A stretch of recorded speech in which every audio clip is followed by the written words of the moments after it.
Hai, hello guys, assalamualaikum, salam sejahtera semuanya. Apa kabar ya teman-teman, saudara, sahabat di luar sana? Semoga selalu dalam keadaan baik dan semoga selalu dilimpahkan rezekinya. Amin amin ya robbal alamin. Oke guys, bertemu kembali dengan saya di sini di channel yang sama, tetap yang sama guys ya.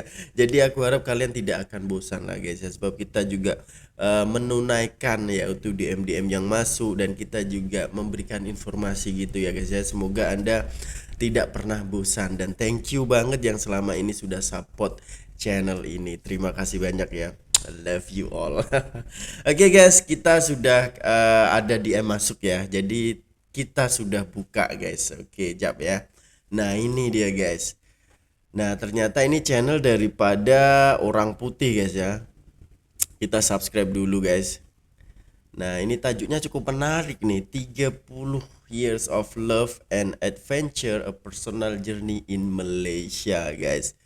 30 tahun ya, cinta, petualangan, perjalanan pribadi di Malaysia. 30 tahun, guys. Bukan kaleng-kaleng ya. Mr. Andreas Dorn. Wow. Dia sudah 30 tahun tinggal di Malaysia, guys. Ya, aku rasa memang pasti dia akan mempunyai pengalaman yang sangat menarik, yang sangat unik, yang mungkin best ya. Sebab 30 tahun kok, bukan masa yang singkat itu ya. Dan 30 tahun itu dia selalu di Malaysia gitu guys ya. Wow, seperti apa cerita beliau ini, mari kita akan saksikan bersama-sama. Dan bagi korang yang baru sampai di channel ini, tiada salahnya dong tekan butang subscribe di bawah. Dan bagi korang juga yang pengen nonton videonya langsung guys, link ada di description, yaitu Mr. Andreas Dorn. Oke, lanjut aja, kita langsung play aja guys ya. Bismillahirrahmanirrahim and play. 1993. Oh, Year 93 I came masuk. to Malaysia. It's been 30 years since I came to this beautiful country, and this is a Beautiful country. video about how Malaysia welcomed me and I made Malaysia my home. I had a job in Malaysia with the United Nations at the Prime Minister's Department, working with the EPU. I knew very little about Malaysia before I came here. Of course, I had a briefing in New York. And before I accepted the job, I was still in Germany, so I talked to some people, professors of mine that I knew from university, who I knew they researched about Asia Pacific, and talked to some friends who were traveling through the region. They only knew Thailand and Singapore, because hey, who knew Malaysia way back in 1993? So I came here. I arrived at Subang International Airport. Yay!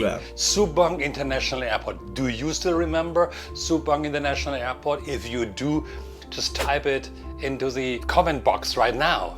Because there was no KLIA at that point of time. And because I'd traveled all around the world already, I somehow thought like Malaysian airports, or the Malaysian airport will be exactly like other airports I've expected in other parts, in other continents of the world. Chaotic and overwhelming. Nothing like that. When I arrived, the entry to Malaysia was smooth. Yeah, there was an incident when I traveled to my first hotel. I stayed in a hotel first. That's a topic for another video. Now, I worked the Prime Minister's Department in downtown KL. And there was something that really transpired while I was working there. There was a buzz in the air, a certain buzz, a certain climate, a certain atmosphere in Malaysia, a hustle and a bustle about things to come. You see, Malaysia in that time was one of the Asian tigers. Do you remember the expression Asian tigers? Countries in Asia Pacific who were at the trajectory towards tremendous growth to reach economic heights. And Malaysia was one of them. And it felt like Malaysia was unbeatable, making its mark on global stages economically. The battle cry, Malaysia Boleh. Do you Malaysia remember that Boleh. one? It was all around, even nowadays, so deeply imprinted in the Malaysian psyche. Whenever I use it in one of my trainings and I say Malaysia, so many of my participants respond back, Boleh. It's so deeply imprinted, and that was the feeling in Malaysia. we can become somebody in this world. There was, as I mentioned, a huge potential for growth in the country. And the vision was Wawasan 2020. Wawasan. Malaysia to become Wawasan a developed 2020. nation by 2020. Yeah. I do know it might have fallen aside a little bit over the past few years. But aside from this one, it was a combining vision, combining all Malaysians. So I checked out in Wikipedia about the definition for Wawasan 2020, and I want to quote this here right now. Wawasan 2020. The vision calls for the nation to be a self-sufficient, industrialized nation by 2020, encompassing all aspects of life, from economic prosperity, social well-being, educational world class, political stability, as well as psychological balance. And whatever it is, it's undeniable. Malaysia has undergone a tremendous transformation over the past 30 years. And it's truly amazing to see how far it has come. See, the city development, the urban development of Malaysia, it's huge. Kuala Lumpur, Kuat. Keren banget. Georgetown and Berbagai Penang, pencapaian sudah didapat. Johor Bahru, Johor Kuantan and Pahang, Kuching, Kota Kinabalu, not to forget those beautiful jewels. And too many cities to mention here is really a massive development. 2 new cities were developed over the past 30 years, and I think it's only 2, Cyberjaya and Putrajaya, outside of Kuala Lumpur, but at the Baru. fringes somewhere there. Huge in its architectural development and aspiration. Kuala Lumpur and all the other major cities are imprinted by towering office buildings, by huge residential apartment blocks, condominiums, beautiful in its architecture, amazing and wonderful to watch. Let's talk about shopping malls. Hey, Malaysia is a shopping paradise. Kuala Lumpur is a shopping paradise as a city, and so many tourists come here to go for shopping. Now, when I came in 1993, let me see what I remember. I was adopted by some friends and we hung out in malls like Lot 10, Sungai Wang, Yes, benar. Sogo. Ini yang All paling these lama ya. malls I think are still existing in a different shape and size. That time very different. Bangsa Shopping Center in its original form, way smaller than it is today. Bangsa Village already existed at that time. There was no such thing as KLCC. Pavilion malls, Well, Sunway, sekarang dah and makin banyak. Onotama, I think it was just getting started in its development around that time or a few years later. It's amazing, isn't it? I don't know how many malls there are nowadays in Kuala Lumpur, but it's, wow, huge. And it's a hot spot for the Malaysian population over the weekend times to go shopping, to celebrate the festivities existing in Malaysia, and for tourists to do their shopping. Let's talk some more of what was there. The infrastructure has improved. So many new roads have been built, so many highways, flyovers, above flyovers, cantik, an architectural guys. Makin feast to pesat watch. And the pembangunan. little roads that are built to beat traffic jams, sometimes in really funny curves, but it's all about beating the traffic jams. So that's really an amazing development as well to achieve that transformation in Malaysia. Benar. The North-South Highway was completed at that time when I was there. Imagine the time before the North-South Highway was completed.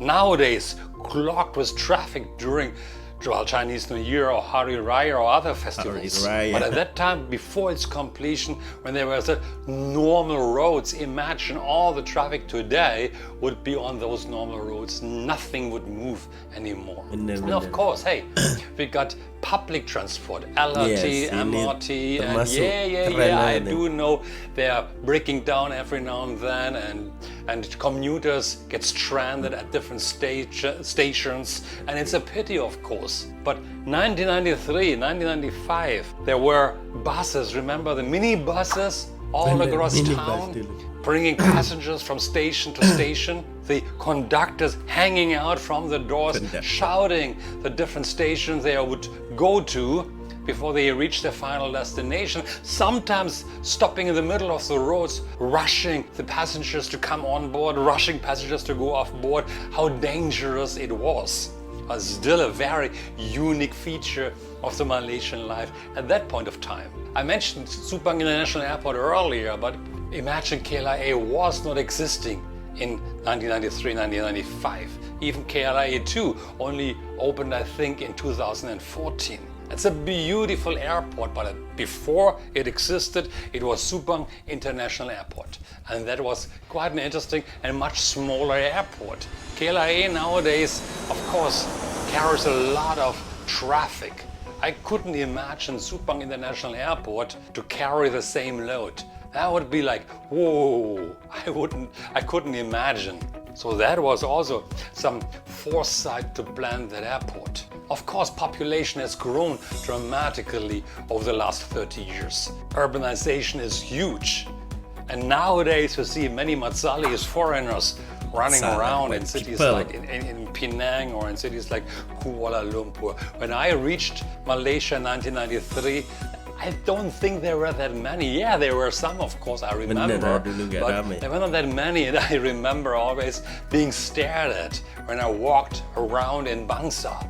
And people were not that used to see foreigners walking around, seeing us walking around. And we were stared at. It was quite interesting. Nowadays, it won't happen that much anymore, if at all. Now let's talk about nightlife as well. I don't talk too much about nightlife. It's beyond my time. Yes. I'm maybe too old nowadays. Maybe it's a different video altogether. But every little area in Kuala Lumpur got its own nightlife hotspots. At that time, when I arrived, for example, in Bangsa, there was nothing going on in Bangsa. Nowadays, today, when you go to Bangsa at night, whoa! Full of pubs and clubs and restaurants. Beautiful. At that time, I think there were 2 clubs. One was called Rogers Pub. Not sure if it still exists, actually. But it was one of the 2 clubs existing or pubs existing in Bangsa. Nothing else. And of course, best comes at last. One is the people and one is, of course, the food. One of the main things that makes Malaysia so attractive is the diversity of its people. The population is made up mainly of Malays, Chinese, Indians, and the indigenous communities. And each group brings its own unique culture, own unique festivals, its own unique food, its own unique traditions, and this makes for a vibrant and colorful society. And it's one of the things that made me fall in love with Malaysia way back in 1993. And I was fortunate enough to be adopted by a group of people who comprises all groups. And we were hanging out together, celebrating each other's festivals, learning from each other, and just having tremendous fun. The country really is a melting pot of religion, of cultures, of languages, and that makes it so incredibly unique. And this diversity is celebrated throughout the years in different festivals and religious ceremonies like Hari Raya, Chinese New Year, Deepavali, or Gawai Dayak. And it's showcasing the togetherness of the people. Malaysians are very peaceful and warm and supportive of each other. And it's the smiles and the warmth of the people of Malaysia that makes Malaysia truly Asia. Malaysian food, oh man, I promise you, Malaysian food is the best in the world. No video about Malaysia should leave Malaysian food out. So the first video that I created about my arrival in Malaysia contains so much information about food already anyway. But hey, that is 1993. At that time I had no idea about Malaysian food. I loved Asian food. Well, I loved Asian food that was served in Frankfurt, but I had no idea what would expect me here in Malaysia when I arrived, and the beauty of food, the delicious food, and this will be part of the next video. I'm really grateful for the life that I developed here in Malaysia, that I'm here with my wife, I have a son. And over the next couple of videos, I'm inviting you to follow me because I'm going to share some more memories from different locations that imprinted inside of me and what happened at that situations. Because as I started thinking about creating this video, so many memories just bubbled up. I just live to be here. Until then, jumpa lagi. Bye-bye. Jumpa lagi. Terima kasih. Oke guys, itu saja ya. Cukup menarik banget ya pengalaman Mr. Andres Dorn ini, dan dari tahun 1993 guys, 30 tahun menjalani hidup di Malaysia, dan berbagai apa ya, berbagai pengalaman beliau sudah hadapi, sudah nikmati di Malaysia guys. Sebab dulu Malaysia kan ada wawasan 2020 guys ya. Ada banyak yang sudah tercapai, ada juga yang belum ya. Sebab itu ialah wawasan Tun Dr. Mahathir guys ya. Dan alhamdulillah sejak ada wawasan 2020 itu Malaysia semakin gencar membangun gitu ya. Dan ini Mr. Andrews ini menjadi saksi di mana kemajuan pesatnya Malaysia kan semakin signifikan naik ini guys, ekonomi dan ya bangunan-bangunan dia, struktur dia semakin canggih, semakin bagus. Transportasi dari dulunya dia menikmati bus mini yang ada kondektur di depan pintu, itu dia mengalami guys. Dan setelah itu kan dia semakin maju dan begitu pesat pembangunannya. Jadi ini adalah salah satu pengalaman yang cukup luar biasa ya jika di sharing di platform YouTube ini. Jadi orang luar nih bisa melihat betapa Malaysia ini guys, harmoninya dengan culture budaya ya, berbagai kaum ada di sana. Dan ini adalah contoh yang bagus di mana amannya Malaysia gitu loh. Orang luar aja merasa nyaman, merasa damai, merasa tenang hidup di Malaysia, dan pengalamannya cukup bagus, cukup manis guys. Keren gak? Jadi wah, ini wajib berbangga lah jika Anda memang rakyat Malaysia guys. Sebab orang luar aja merasa gimana ya, merasa menikmati keharmoniannya gitu loh. Walaupun berbagai kaum, berbagai etnis, budaya dan hari raya kan bermacam-macam di Malaysia, itu merasa happy gitu loh. Keren banget ya. Dan alhamdulillah Malaysia semakin maju pesat dari tahun 93 sampai ke 2023 ini, banyak sekali perubahan guys ya. Dengan struktur pembinaan jalan raya dan pengangkutan awam itu semakin maju guys. Semakin pesat gila guys. Luar biasa. Jadi tahniah, Malaysia sudah mencapai wawasan 2020 guys ya. Walaupun mungkin ada yang belum tercapai juga, insya Allah nanti ke depannya akan lebih baik lagi, lebih maju lagi guys. Semua ini ialah di mana kepala-kepala negara ya, ketua-ketua negara, para politikus ini harus memang sentiasa berpikiran positif guys. Jadi kita harus mempunyai pemimpin yang baik dan yang jujur, yang amanah. Itu ialah yang terpenting. Yang memajukan sebuah negara adalah itu guys. Jadi harapannya kita mempunyai pemimpin yang memang benar-benar jujur, amanah dan pro kepada rakyat jelata guys. Jangan mementingkan diri sendiri ya, ataupun memperkaya diri. Itu bahaya banget. Sebab itu bisa terjadi ya huru-hara lah guys ya. Bahaya itu guys, bahaya. Jadi ya guys, cukup menarik untuk pengalaman Mr. Andrews. Nanti kita akan tengok video-video yang lainnya. Jadi thank you yang sudah memberikan link ini, dan thank you juga yang sudah klik video ini dan menonton sampai selesai guys. Jangan lupa bagikan komen Anda macam mana. Jika suka, like video ini. Jika tidak suka, tidak apa guys ya, dan bagikan ke teman-teman Anda jika bermanfaat guys. Mungkin sekian dulu. See you in the next video guys. Assalamualaikum warahmatullahi wabarakatuh. Terima kasih. Bye bye.